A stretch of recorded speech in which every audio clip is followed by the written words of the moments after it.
మీ business ఏదైనా మీ ఊర్లో promotion చేయాలంటే అది సుమన్ టీవీతోనే సాధ్యం. ఇప్పుడే సంప్రదించండి.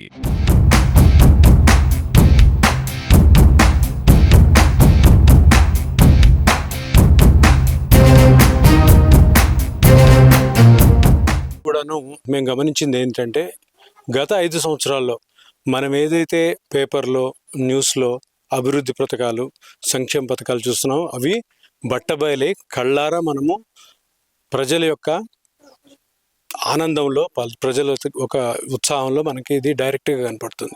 ఎందుకంటే గడప గడపకు తిరగడంలో ఒక్కొక్క గ్రామంలో దగ్గర దగ్గర 800 నుంచి 1000 ఇళ్ళు ఉంటాయి. సో ప్రతి ఒక్కరిని కలవడం, ప్రతి ఒక్కరి స్పందనను తెలుసుకోవడం, ప్రతి ఒక్కరు ఈ ప్రభుత్వం ఎంత మటుకు చేసింది, ఎంత ఆనందంగా ఉన్నారు, ఇంకా ఏం ఎక్స్పెక్ట్ చేస్తున్నారు.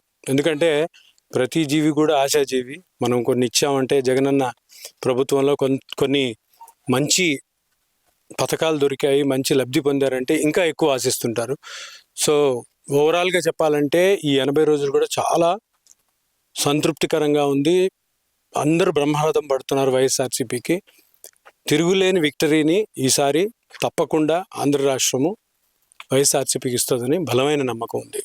ఒకవైపు బైరెడ్డి సిద్ధార్థ రెడ్డి గారు తిరుగుతున్నారు, ఇప్పుడు మీరు తిరుగుతున్నారు, ఎలా ఉంటుంది? బైరెడ్డి సిద్ధార్థ రెడ్డి గారు ఆయన మార్క్ మనకి నందికొట్కూరులో కనపడుతుంది. ఎందుకంటే బైరెడ్డి సిద్ధార్థ రెడ్డి గారు అంత చిన్న వయసులోనే ఈ మొత్తం నందికొట్కూరు నియోజకవర్గం ప్రజల గుండెల్లో స్థానం సంపాదించుకున్నారు. ఎందుకంటే ఆయన ఎటువంటి ఆశించకుండా సెల్ఫ్లెస్గా కూడాను నందికొట్కూరు ప్రజలకి ప్రతి అణువణువున ప్రతిరోజు పొద్దున 6 గంటల లేచి రాత్రి 1 గంట వరకు కూడా ఆయన వీళ్ళ కోసం పాటుపడుతున్నాడు గత 10 సంవత్సరాలుగా. సో నందికొట్కూరులో వైఎస్ఆర్సీపీకి ఎలక్షన్ అన్నది చాలా ఈజీ. ఎందుకంటే ప్రజలు అంత నమ్ముతున్నారు వైఎస్ఆర్సీపీని, జగన్మోహన్ రెడ్డి గారిని, సిద్ధార్థ రెడ్డి గారిని. సో సిద్ధార్థ రెడ్డి గారితో నా ప్రయాణం చాలా హ్యాపీగా ఉంది. సిద్ధార్థ రెడ్డితో నా ప్రయాణము విక్టరీకి చాలా ఈజీగా హైయెస్ట్ మెజారిటీతో విక్టరీ వచ్చే అవకాశాలు ఎక్కువ ఉన్నాయి సిద్ధార్థ రెడ్డి గారితో.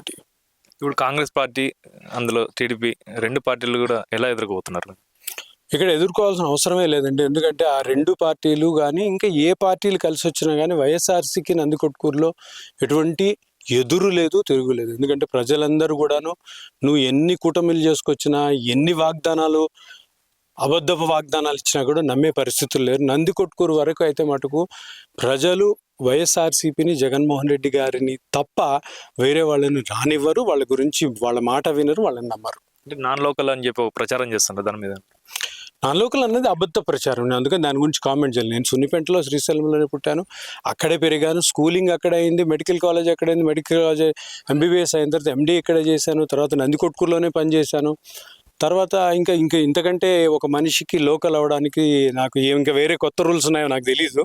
ఎందుకంటే పుట్టి పెరిగి చదువుకొని ఇక్కడే సర్వీస్ చేసి ఇప్పుడు మళ్ళీ తిరిగి నందికొట్కూరు ప్రజల కోసం నేను తిరిగి వచ్చానంటే మళ్ళీ నాన్ లోకల్ కాదంటే ఇంకా నేను ఆ అబద్ధాన్ని నేను డిఫెండ్ చేసుకోవాలని అవసరం కూడా నాకు లేదు.